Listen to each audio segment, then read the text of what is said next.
रामराज की शुरुआत तो निषाद राज के साथ ही शुरू हो चुकी थी, क्योंकि वो भी एक केवट समुदाय से थे और राम जी ने हर एक व्यक्ति को, आज या पहले भी जाति धर्म या इस तरह के समुदाय को थोड़ा हीन भावना से देखा जाता था।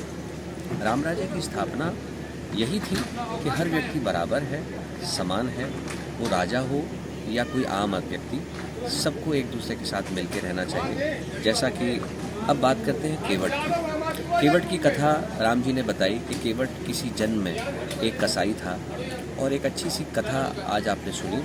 कि किस तरह एक ब्राह्मण के घर के सामने से, एक साधु के घर के सामने से कसाई गुजरता था। तो साधु ने सोचा कि इसको कहीं और उलझा दूँ, और साधु ने भी एक तरह से कसाई से झूठ कहा कि एक 4 पैरों की चिड़िया होती है पंखों वाली, उसे पकड़ लाओ। लेकिन ऐसा हुआ नहीं, और केवट जब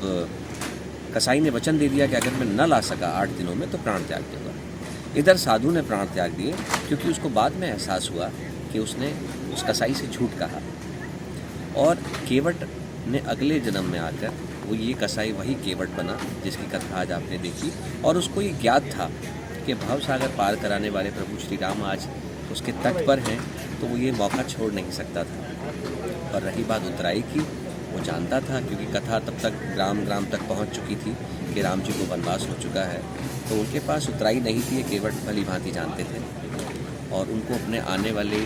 और भी जो पीढ़ियां हैं, या पिछले उनके गंगा में जो उनके पूर्वज गुजर गए, जो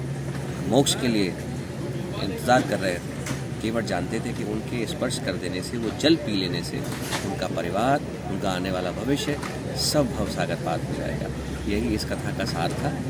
कि प्रभु श्री राम ने अपने युग में जिन जिन व्यक्तियों को तारा, चाहे अहिल्या से लेकर केवट हो, निषाद राज हो,